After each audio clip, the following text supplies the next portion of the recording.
attending this. I have my email address there at the bottom of the presentation, and also I have some business cards, so you can take those at the end. And if there's anything you want to discuss with me after the event, or well after the event, months later, I'm more than happy to talk to you. Similarly, if you need, I'm not saying I'm an expert, but if you need professional input into a story you're writing or an issue that's developed, then do email me and I'll share our thoughts with you. This is the I don't want to make it a PowerPoint event. In fact, I'm not using PowerPoint. I'm using something called Prezi. But this is the title of my talk, The Emerging Cybersecurity Threat, Why India Should Be Worried. I'm going to give you a bit of background first. I've been doing a load of guest lectures at universities and institutions here in India.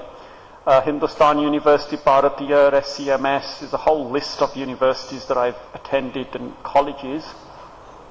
And the purpose of the visit has been to increase the cybersecurity awareness level here in India, because my professional view is that India is totally under-equipped to deal with the threat that is emerging. And I'll demonstrate to you why I think that India is under-equipped. And I'll also hopefully be able to give you some ideas on how India can move forward. So I suppose one of my missions has been to increase awareness at faculty level in universities and institutions of cybersecurity. I work for the University of Warwick. I'll tell you a bit about that. And within the University of Warwick, I work for WMG. WMG is one of the largest departments. It's led by Lord Kumar Bhattacharya, who's an Indian, lives obviously in the UK. He has very, very, very good connections with India. For instance, he was on the board of Tata when they selected the new CEO. He was kind of almost single-handedly responsible for getting Tata to the UK to buy Jaguar Land Rover. So there's some very, very good connections between WMG and India, and in fact the University of Warwick and India. My presentation is going to be about 15 minutes, and then we will take questions. I want to tell you a bit about the University of Warwick. We're a top 10 university in the UK. We've always been in the top 10, often in the top 5, top 50 in the world. Huge, £500 million research income. And, as you can imagine, it's a research-intensive university. These are the companies that our program, our cybersecurity program, is working with. These are companies that have either lectured on our program or are in partnership with the program.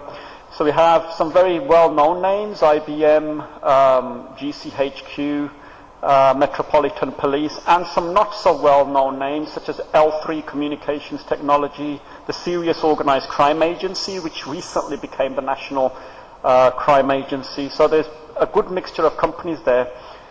The reason why I wanted to tell you about this interaction that we have is that the cybersecurity threat is changing very, very rapidly.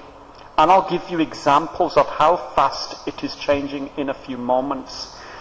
It's changing so rapidly that as an academic, I can't keep up with how fast it's changing. But these guys are on the shop floor.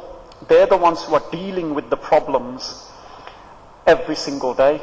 So they see the threats and the attacks, weeks before we get to hear about them, right? So as an academic, we can sit in what are called ivory towers and read journals and write papers and so forth. But these are the people who are dealing with the cybersecurity threat around the UK, and in some cases, like IBM, HP, around the world.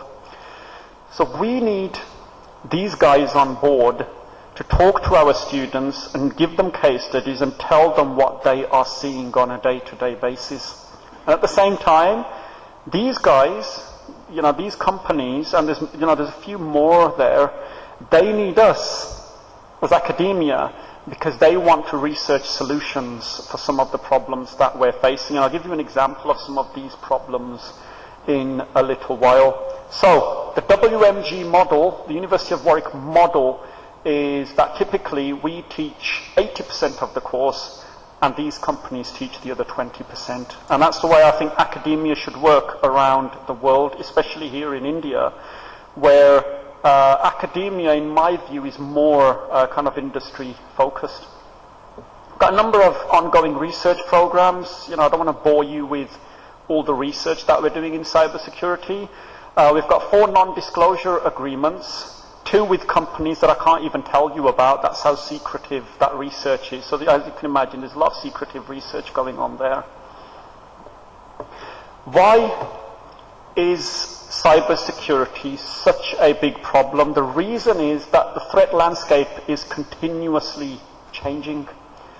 Until recently, we hadn't heard of this virus, Stuxnet. I'll tell you about that in a few moments.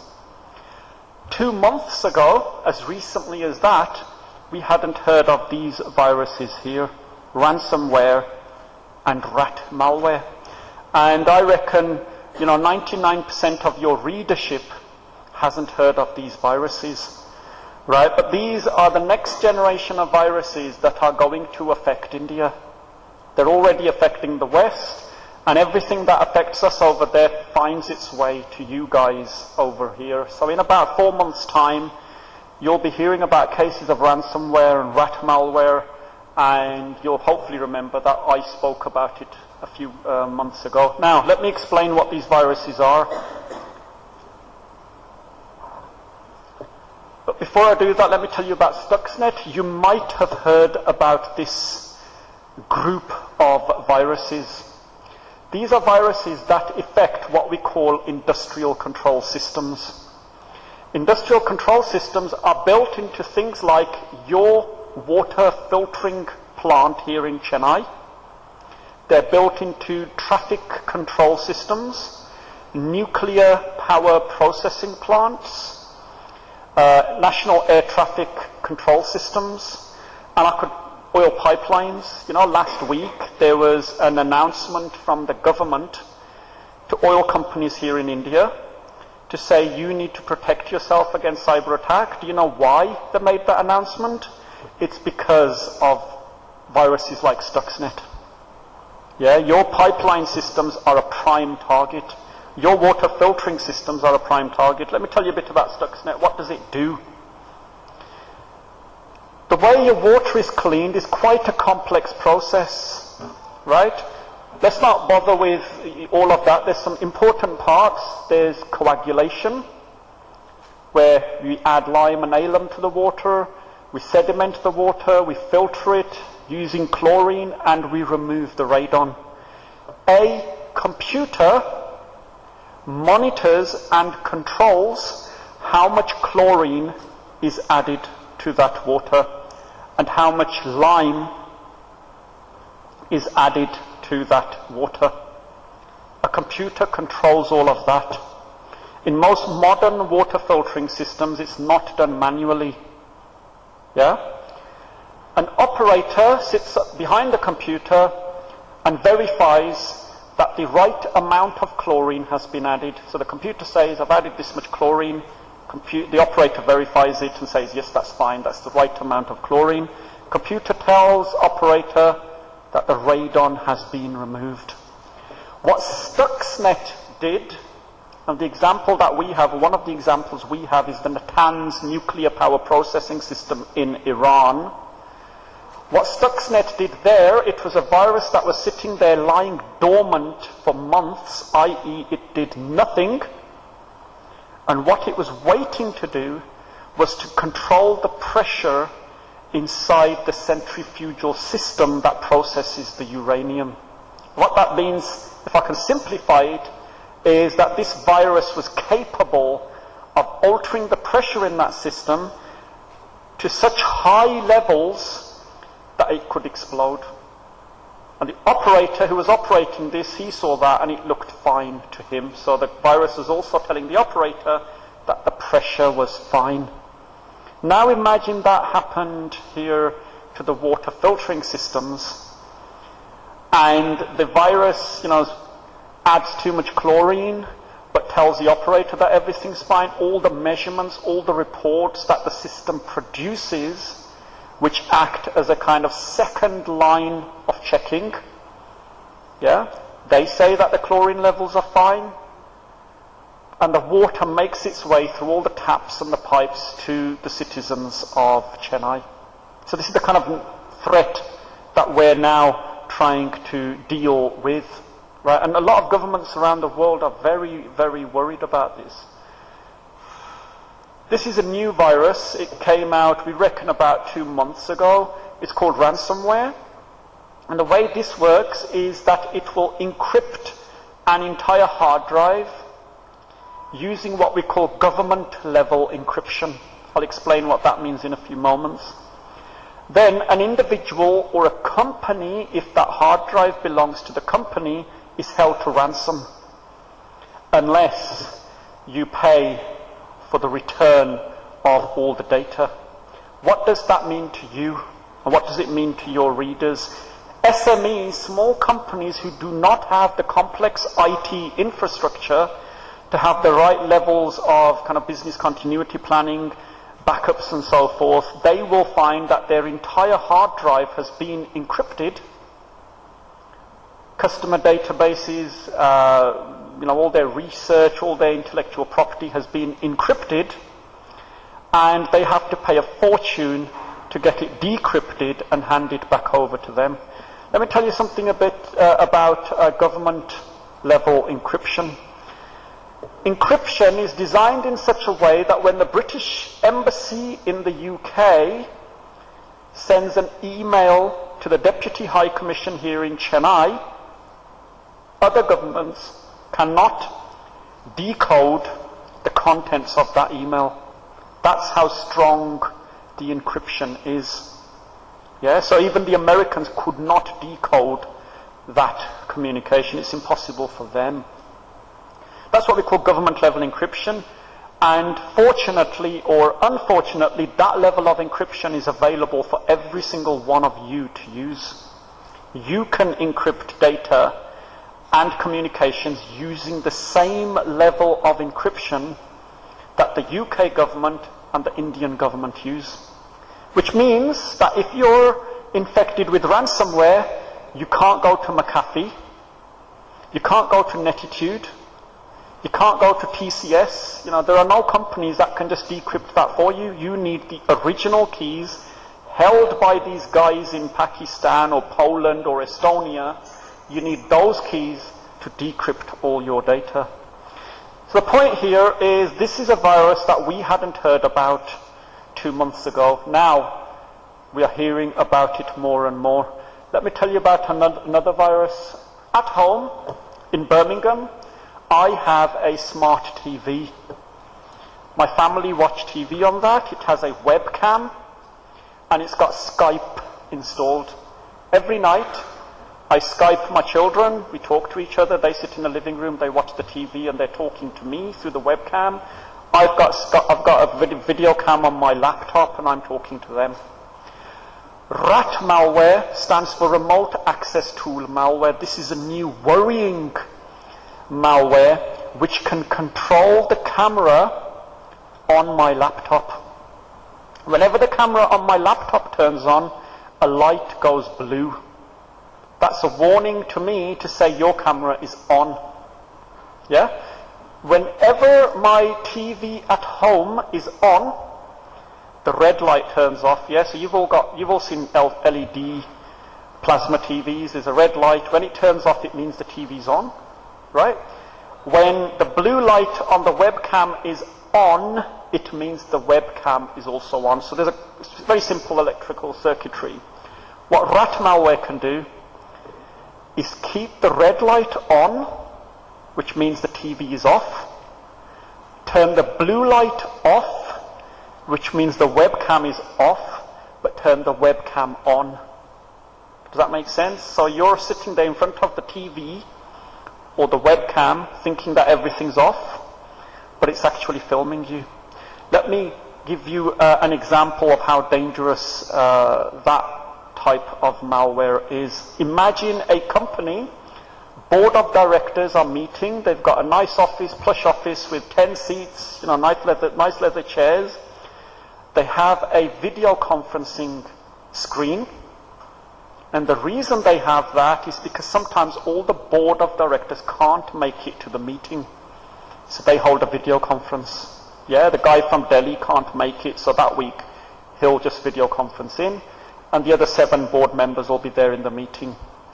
What rat malware can do now is it can be filming, recording the entire meeting without anyone in that room realizing that that video conferencing system is being used. So this is now the next level of industrial espionage. Yeah, where we can start stealing secrets from companies without them even realizing that we've turned all their cameras on. Right? There's another worrying trend that this brings for our society. A few months ago, there was a boy in Scotland, 17-year-old, his name was Darren Chapman. He jumped off a bridge and committed suicide. And the reason why he did that was his webcam, or video footage of his webcam, was shared amongst other children in the school. And it was very compromising video footage. And he just couldn't handle it anymore. He was very embarrassed by it, and he committed suicide. Yeah, so this kind of technology, or this kind of virus, can have an impact on our children who are using laptops, who are using computers, where, they might be using it in their bedroom. It's a private room. You can do what you want. Yeah, you get changed, you put your clothes on, you go to sleep. And this kind of technology is going to cause, I think, a massive impact there. So what I wanted to demonstrate by giving you those 3 examples is that this landscape is changing very, very quickly. I have been in this industry now since 2005. That's 8 years in the cybersecurity industry, and another 5-7 years in the networks industry. And I've never seen anything change as fast as this industry does. Every 2 weeks there's another threat that we're dealing with. So, why do I believe India is under-equipped? Well, look at this. UK has a population of around 64 million people. We have 61 postgraduate cybersecurity courses. If you want a list, I'm quite happy to share it with you. If you want to email me, I can give you the list of all the courses in the UK. India has a population, 1.2 to 1.3 billion. You've only got around 9 PG courses and 8 UG courses in cybersecurity. So you are professionally completely under-equipped to deal with this threat. Other countries, Iran, China, North Korea, the UK, America, Pakistan, are recruiting cybersecurity professionals at defense level. Now they're building armies of cybersecurity professionals. China has apparently got the largest cybersecurity army in the world.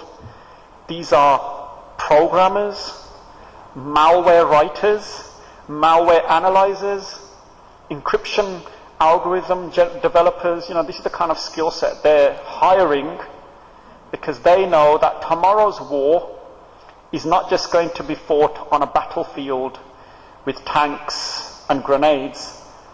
Part of that war is going to involve taking over the technology or attacking the technology of your enemy.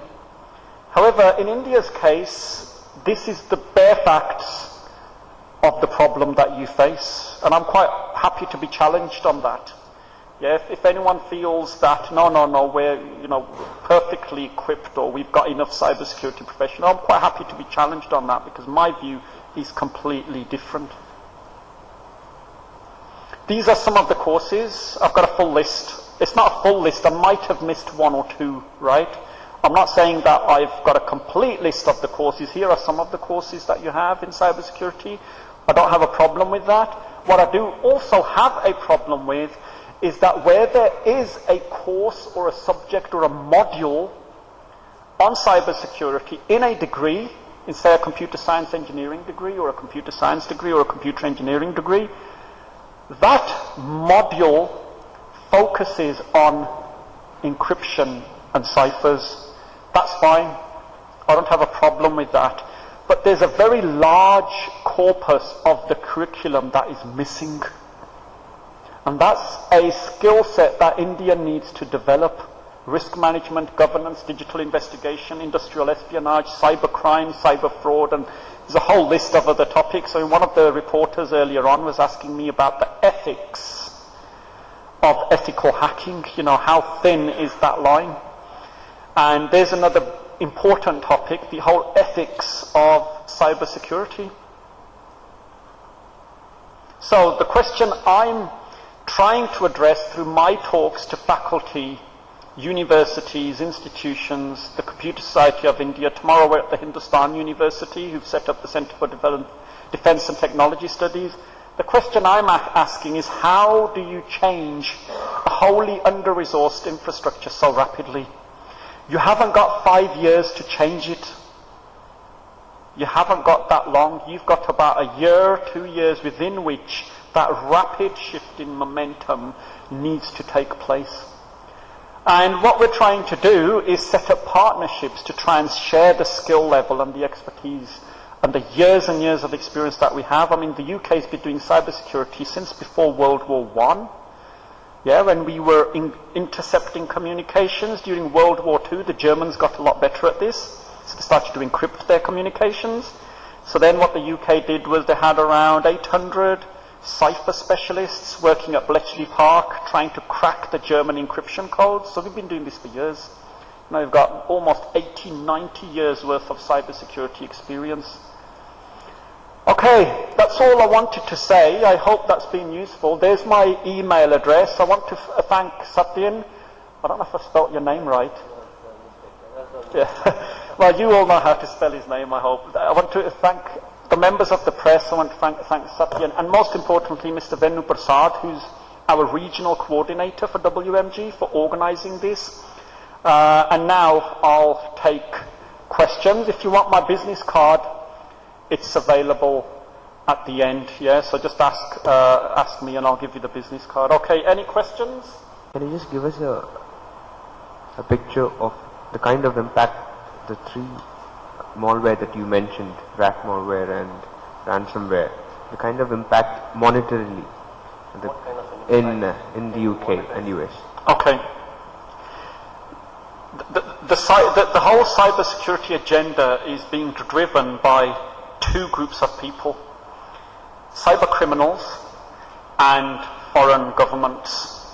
Yeah, so governments, stroke, governmental political organizations, and cyber criminals are driving the cybercrime agenda and the whole cybersecurity agenda. And what criminals are doing is, those people who were running the drugs here in Chennai 5 years ago are now running cybercrime gangs, right? Because cybercrime gangs, A, it's less risky, B, the returns are much higher, yeah? And everything that they do has to have a monetary impact. Yeah, so the question you're asking is, how do you monetize? Is that what you're asking? How do you monetize ransomware? And what the plan here is, just pretend now that I'm a cyber criminal, gang leader, is to generate a virus that will impact your system. It will go onto your hard drive and it will start encrypting files. Yeah? And it will start with the last accessed files and go in reverse order. And the reason why I'm going to start with the last accessed files is because those are most likely to be the ones you're going to access next. That's why Windows added the last access facility. Yeah, you right click on a icon and it gives you the list of the last access. So I'll start with those and I'll start encrypting them using a secret key that only I have. You'll try to open them up and you can't open them, and you'll try everything you can, but you can't open these files because they're encrypted. Slowly, in the background, everything else is getting encrypted. So I'll wait until I've encrypted a large portion of your hard drive, and then I'll send you an email or a phone call or make some kind of contact with you to say that I've encrypted your hard drive, and I want $200 transferred into this account. And if you do that, then I will decrypt your hard drive.